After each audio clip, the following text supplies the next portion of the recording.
halo sahabat Saka Warga, ketemu lagi di kanal ini. Selamat pagi, siang, sore. Mudah-mudahan kita dalam keadaan sehat dan tentu saja waras. Hari ini istimewa karena ketemu sahabat lama sebetulnya, karena Yasmip ini saya kenal sudah cukup lama. Meskipun saya sama Mas Andi ini baru Mas Andi Muhammad Hidayat baru kenal, tapi rasanya karena sudah lama sekali bergaul dengan kawan-kawan Yasmip, jadi ya serasa ketemu sahabat lama. Apa kabar Mas Hidayat? Baik Mas, sehat. Alhamdulillah. Salam buat para pendengar juga semua. Siap. Nah, kita akan diskusi, akan ngobrol santai. Dan tentu saya akan belajar belajar hal-hal baru tentang apa saja yang sudah dilakukan oleh teman-teman di Yasmip. Buat para sahabat yang belum tahu Yasmip ini adalah sebuah lembaga swadaya masyarakat atau non-government organization di Sulawesi ya, khususnya di Sulawesi Barat. Betul nggak Mas Hidayat? Kalau lingkupnya sekarang Mas sudah di wilayah Sulawesi. Oke, sudah melebar ke Sulawesi ya, luar biasa. Nah, boleh di-share nggak Mas Hidayat, kira-kira sekarang ini lagi sibuk apa, lagi mengerjakan apa saja? Kalau khususnya di Yasmip sendiri, saya berada di divisi hukum dan kebijakan publik. Untuk saat ini ada beberapa program yang kami tangani di Yasmip Sulawesi.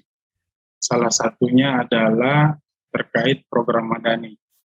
Nah, program Madani ini kita fokus kepada bagaimana kita untuk menguatkan CSO lokal yang ada di daerah, untuk bagaimana ke depannya CSO tersebut bisa juga lebih hidup lebih mandiri seperti itu. Sisi lain, program Madani juga ini juga tidak secara langsung juga menguatkan Yasmipnya sendiri. Jadi program ini kita berada di wilayah lokusnya itu di Sulawesi Selatan, khususnya di Kabupaten Pangkep. Jadi model program Madani khusus di wilayah Kabupaten Pangkep ini kita menggunakan pola kemitraan. Pola kemitraan. Jadi Yasmip sebagai lead partner di tahun pertama memberikan penguatan kepada CSO lokal yang saat itu namanya KKDP, Komunitas Demokrasi Pangkep, yang saat ini namanya telah berubah menjadi Lekraj, yaitu Lembaga Demokrasi Celebes. Perubahan itu terjadi karena adanya keinginan yang kuat juga dari proses penguatan yang kita lakukan kepada teman-teman KKDP saat itu, bahwa perlu ada legitimasi secara negara, pemerintah, bahwa mereka hadir di negara ini dengan pada saat itu teman-teman kita mendorong untuk melegalkan organisasinya, yaitu mendaftarkan di Kemenkumham. Karena ada juga salah satu kenapa kita dorong ke Kemenkumham, karena salah satu juga ke depan untuk bagaimana keberlanjutan CSO ini nanti bisa tetap berjalan, ada swakelola tipe 3 yang salah satu persyaratannya itu harus terdaftar di Kemenkumham. Makanya kita dorong supaya teman-teman, nah akhirnya saat ini sudah legal secara Kemenkumham, meskipun namanya sudah bukan KKDP karena pada saat didaftarkan di Kemenkumham sudah ada KKDP di sana katanya, meskipun dengan akronim yang berbeda. Makanya diambillah istilah Lekraj. Nah, kalau tadi Mas Hidayat mengatakan soal penguatan ya, sebetulnya apa sih yang ditemui ya sebagai tantangan di kalangan CSO khususnya di Sulawesi? Apakah memang isu penguatan kapasitas ini masih menjadi tantangan ya di teman-teman CSO? Kalau bicara terkait khusus yang KKDP ini atau Lekraj yang kami beri penguatan untuk mereka itu sebenarnya secara kapasitas sudah punya isi sebenarnya. Karena mereka lahir dari, kalau tidak salah, sebelumnya itu mereka digodok oleh LAPAR. LAPAR yang ada di Makassar. Mereka punya sekolah demokrasi. Nah, lahirlah komunitas KKDP itu. Nah, di situ kan mereka sudah diberi penguatan, bagaimana manajemen, bagaimana advokasi, bagaimana melakukan upaya-upaya untuk mendorong isu perbaikan pelayanan publik misalnya, pelayanan dasar di daerah. Jadi kami hadir untuk lebih menguatkan lagi, misalnya secara manajemen. Teman-teman masih belum punya sekretariat yang jelas, belum punya misalnya legalitas, belum punya yang sebelumnya menggunakan advokasi yang misalnya secara masih belum cukup elegan, menggunakan demonstrasi, menekan pemerintah tanpa adanya kerjasama. Nah, dari situ kita mulai membangun perbaikan seperti itu. Oke, artinya memang iya. Saya mulai mendapat gambaran. Artinya memang kawan-kawan di ASMIP sebetulnya mengajak atau memfasilitasi untuk mencari alternatif formula alternatif metode, kira-kira begitu ya. Iya, Mas. Karena kan ya seperti kita sama pahami, zaman bergerak, metode pun harus bergerak gitu ya. Iya, betul. Jangan pakai metode yang sudah-sudah. Kalau soal jejaring gimana, Mas Hidayat? Apakah juga masih jadi isu di antara teman-teman? Iya, jejaring sih kalau kami melihat khususnya di Sulawesi Selatan ini, jejaring sekarang gerakan yang kita coba bangun itu bersama seluruh CSO yang ada itu bagaimana caranya kita bergerak bersama. Jadi jejaring ini sangat penting karena advokasi yang kita lakukan sebelumnya itu kan kita masih jalan masing-masing.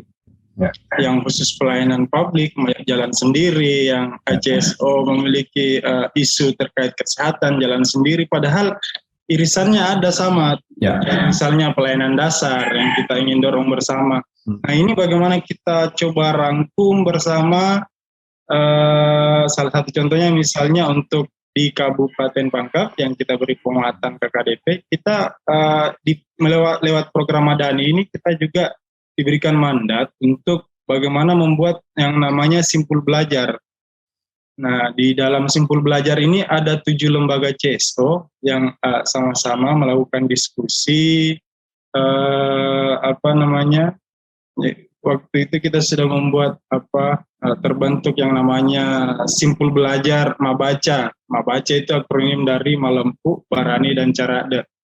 Malempu itu jujur, Barani itu berani, Carade itu dia cerdas. Itu situasi bahasa Bugis ya, oke. Itu dari bahasa Bugis. Nah, dari 7 CSO lokal ini yang teman-teman identifikasi di sana akhirnya mau bergabung di simpul belajar Mabaca. Nah, di situ salah satu yang akan didorong untuk tahun kedua ini itu terkait isu KIBBL. Jadi kalau kami lihat jejaring itu penting untuk mendorong bersama-sama, mendorong isu yang ingin kita bangun. Oke.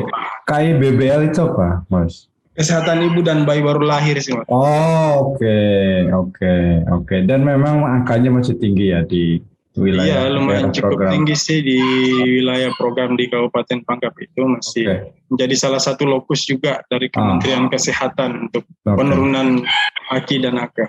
Oke. Nah, kalau tadi Mas Hidayat membicarakan soal metode yang baru, metode yang kekinian gitulah kalau katakan ya, mengikuti dinamika lapangan, yang sebetulnya pergeseran apa yang teman-teman lihat ya? Maksudnya pergeseran di sisi birokrasinya, pergeseran di sisi situasi di luar gitu, yang memang menurut teman-teman kemudian memerlukan satu pendekatan baru ya bagi CSO untuk merespon situasi lapangan.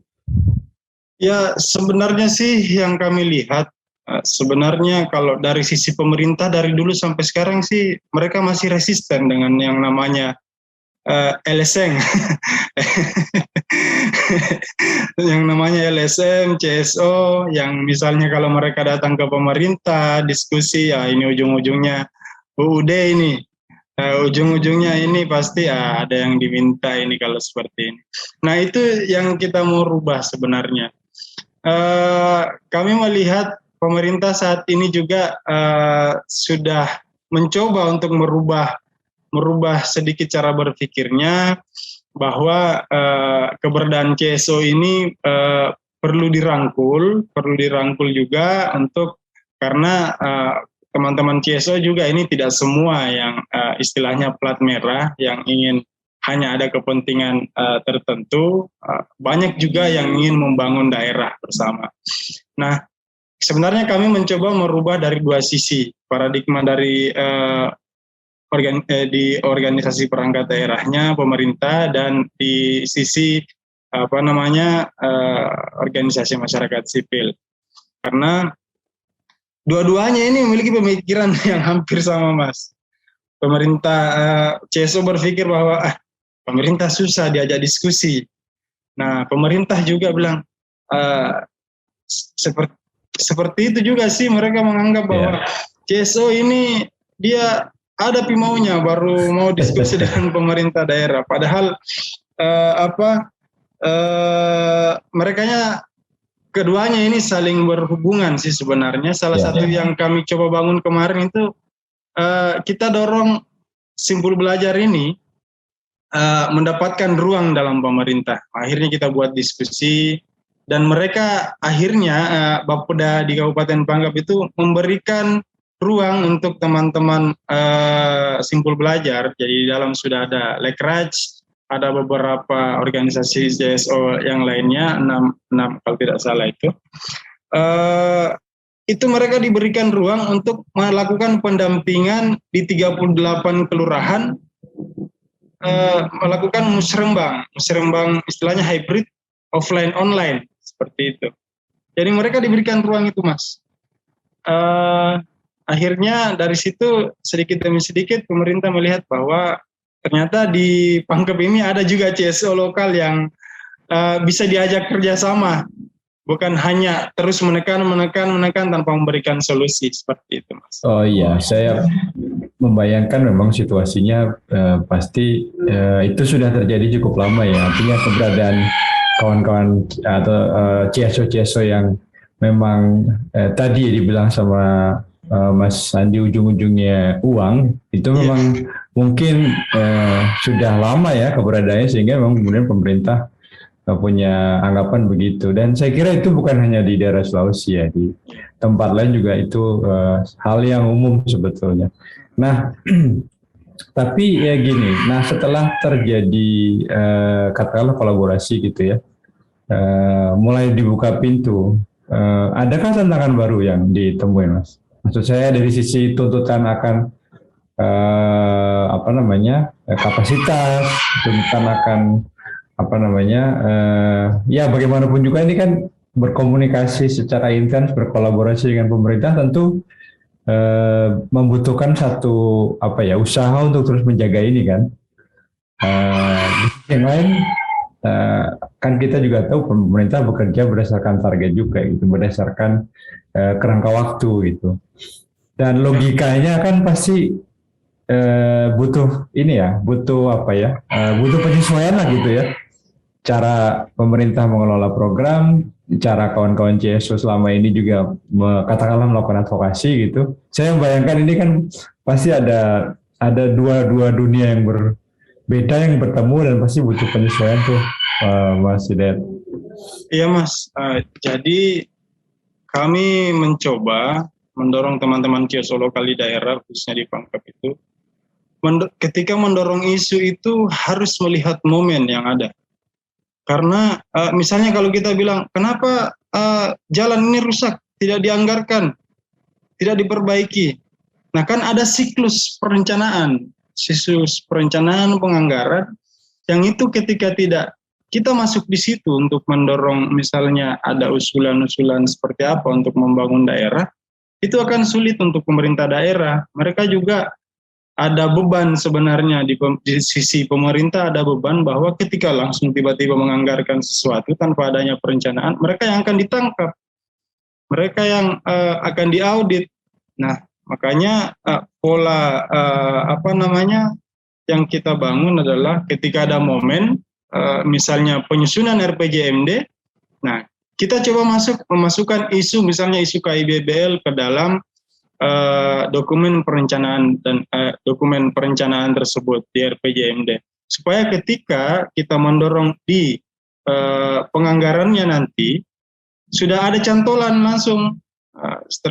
Jadi strateginya seperti itu, sudah ada cantolan langsung di RPJMD-nya, sehingga pemerintah daerah juga nyaman, organisasi masyarakat sipil juga yang ingin didorong bisa masuk. Seperti itu, Mas. Nah, tantangannya adalah bagaimana teman-teman itu bisa secara kolaborasi dengan pemerintah daerah itu tetap dijaga dan tetap melihat momen-momen yang terjadi di lingkup pemerintahan daerah yang ada di wilayah.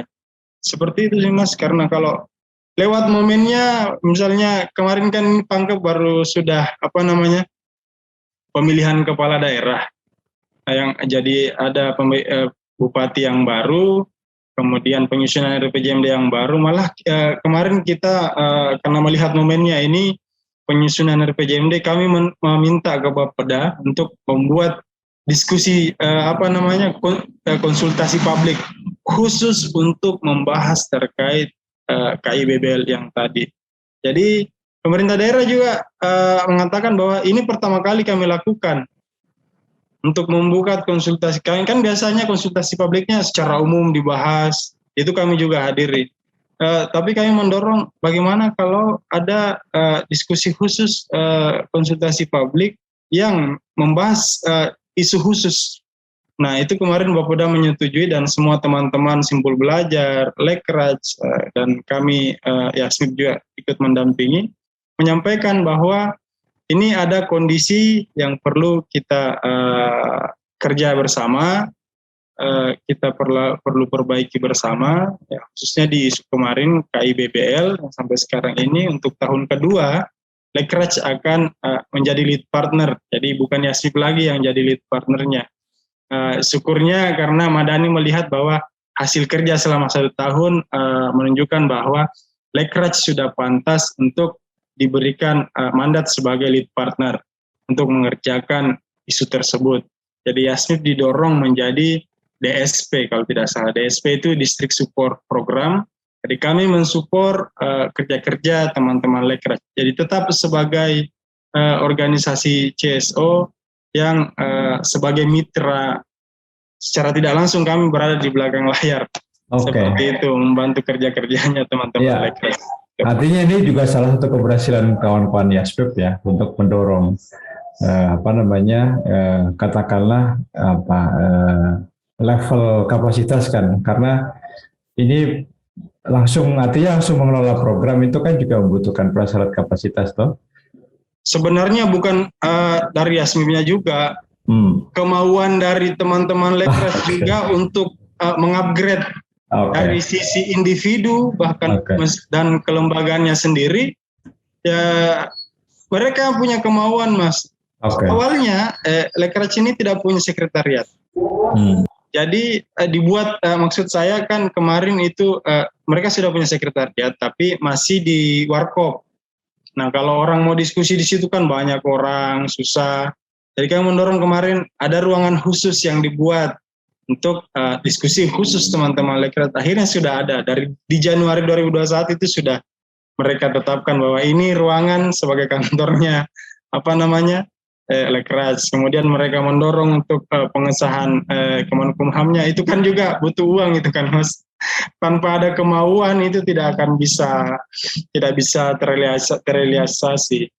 Dan beberapa dari sisi individu juga mencoba mengupgrade dirinya melakukan penulisan. Bahkan sekarang Lekraj punya podcast juga, Mas. Oke, menarik. Itu di YouTube itu mereka sudah punya, mereka membahas terkait isu tematik.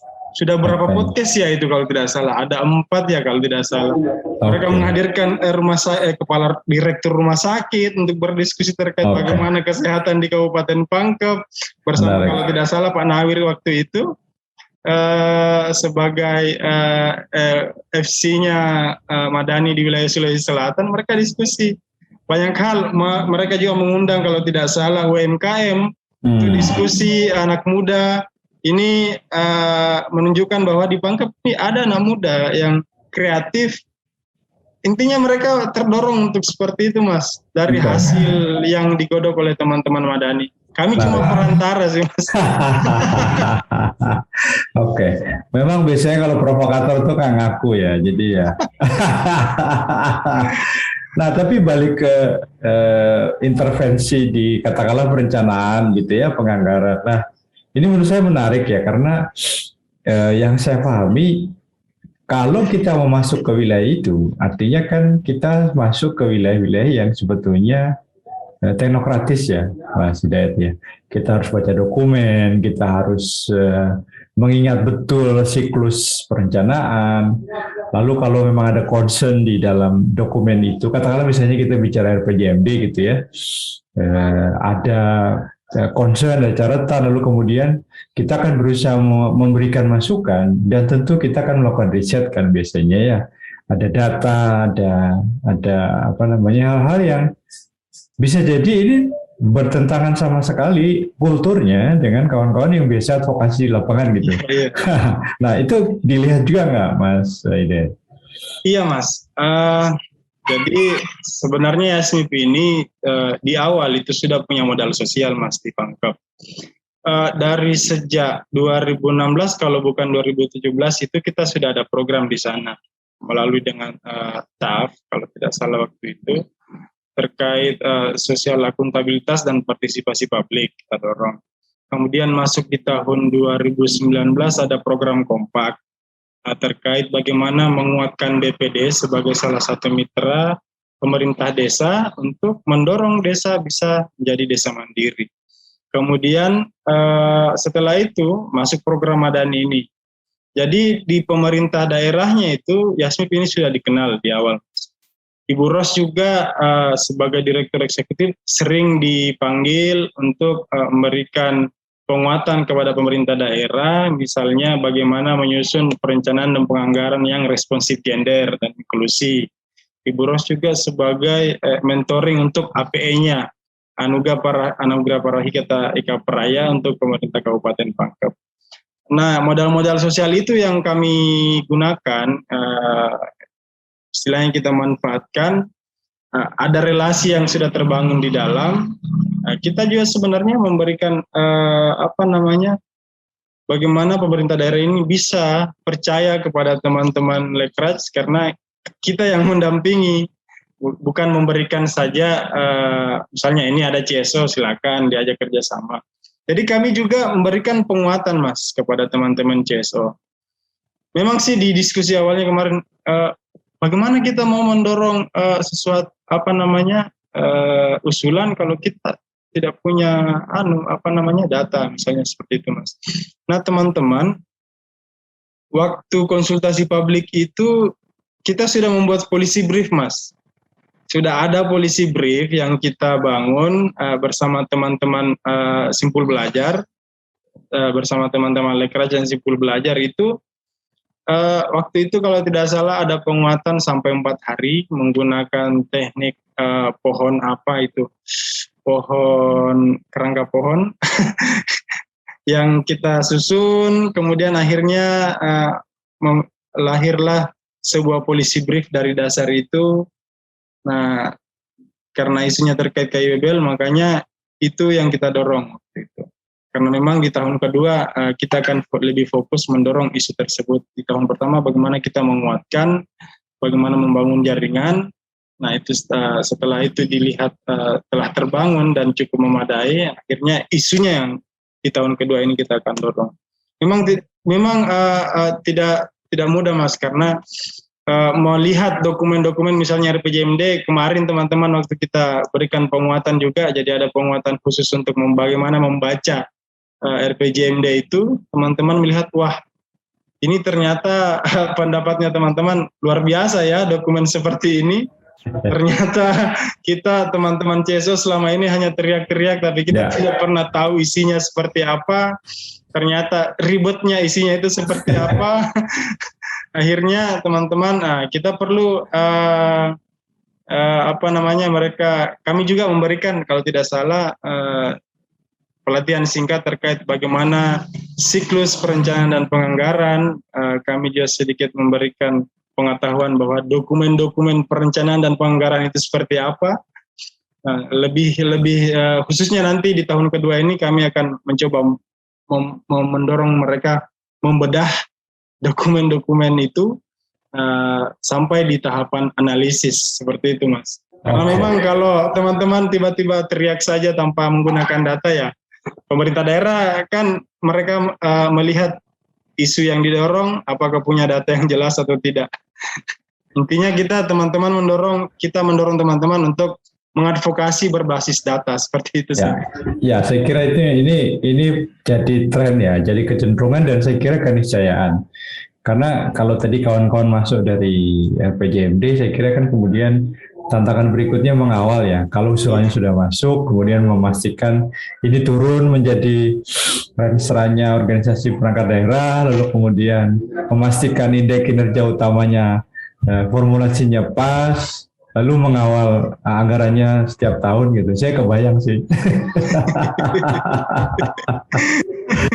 Jadi kawan-kawan yang biasa di lapangan gitu ya, tiba-tiba harus membaca dokumen perencanaan. Iya, tiba-tiba melihat dokumen, wah ini dokumen apa ini? Dokumen apa ini? Kenapa banyak sekali rekeningnya? Seperti itu sih Mas. Oke. Jadi ya paling tidak mereka sudah bisa membayangkan bagaimana pusingnya kepala dinas, bagaimana pusingnya Bapeda, kira-kira gitu lah ya. Iya betul. Ternyata tidak mudah jadi pemerintah juga. Oke. Dan saya kira ini pembelajaran yang menarik juga sih Mas Hidayat ya. Artinya ada saya kira perubahan persepsi dan kemudian akan menjadi satu empati ya, bahwa kawan-kawan yang tadinya cuma curiga kan gitu sama pemerintah, nggak bisa diajak diskusi gitu. Di sisi yang lain juga pemerintah mulai mempercayai kan, oh ternyata ada NGO, ada LSM yang ternyata nggak hanya teriak-teriak tapi juga mau kerjasama gitu. Nah ini saya kira satu pembelajaran yang menarik ya, dan modal yang penting saya kira untuk ke depan ya. Iya betul itu Mas. Oke. Nah kalau boleh ditanya rencana ke depan selain mulai menukik ke yang lebih teknokratis tadi, ke dokumen anggaran, kira-kira apa lagi Mas Hidayat? Ya itu Mas, untuk tahun kedua ini kan saat ini sudah proses penyusunan work plan untuk tahun kedua. Jadi Lekraj sudah naik posisinya menjadi lead partner yang akan fokus mendorong isu terkait kesehatan ibu dan bayi baru lahir. Kemudian Yasmi ada di posisi DSP, District Support Program, yang akan mendorong mendampingi teman-teman Lekraj untuk memberikan penguatan dan sebagai orang yang selalu ada di sisinya Lekraj untuk mendorong 2 tahun kedua ini bisa berjalan dengan baik. Itu rencana kerja yang akan kita lakukan. Sampai saat ini itu work plan-nya Mas sudah. Jadi di proses penyusunan work plan juga teman-teman mengakui bahwa ternyata work plan itu tidak semudah yang dibayangkan menyusun work plan. Ini sudah, kalau tidak salah sudah ada 6 kali perubahan ini Mas work plan. Jadi saya melihat Mandadi ingin memberikan proses kepada teman-teman CSO lokal sehingga tidak langsung diberikan bahwa ini work plan yang jadi. Silakan teman-teman berkreasi, didampingi teman-teman Yasmi. Ya, seperti itu sih yang kami. Siap. Ini artinya kawan-kawan Lekraj ini kan belajar untuk 2 hal ya. Kerumitan nomenklatur anggaran di pemerintah dan kerumitan pengelolaan program ya. Iya betul. betul. Mereka itu mungkin di awalnya menganggap bahwa, wah, ada budget, ada kegiatan, oke kita jalankan. Ini sudah ada tersusun. Ternyata pada saat penyusunan itunya ya lumayan juga menguras tenaga. Iya, saya membayangkan dialognya. Kenapa Mi sulit sekali? Seperti itulah Mas. Oke, Mas Hidayat, terima kasih banyak ya. Mudah-mudahan nanti kita bisa sambung diskusinya untuk lebih tahu ya pembelajaran yang level berikutnya gitu, yang tadi teman-teman sudah melalui kerumitan-kerumitan gitu ya. Saya kira ini menarik untuk diceritakan, terutama pengalaman teman-teman Lekras ya, yang dari demonstran jalanan gitu kemudian masuk ke wilayah-wilayah yang sangat teknokratis. Itu perlu juga mungkin diundang teman-teman Lekras itu, Mas. Siap. Biar mereka cerita seperti apa pada proses pendampingan selama 1 tahun, apa yang dibayangkan di awal dan di akhir. Ya, nanti insya Allah kami ganggu lagi Mas Hidayat ya untuk minta kontaknya teman-teman Lekras. Oke, sekali lagi terima kasih Mas Hidayat dan kawan-kawan Lekras, kawan-kawan Yasmib juga, sukses selalu, sehat selalu. Salam buat Karos, salam buat Aziz. Mohon maaf belum bisa nyambung silaturahim lagi. Siap. Oke. Terima kasih sekali lagi. Assalamualaikum warahmatullahi wabarakatuh. Waalaikumsalam warahmatullahi wabarakatuh.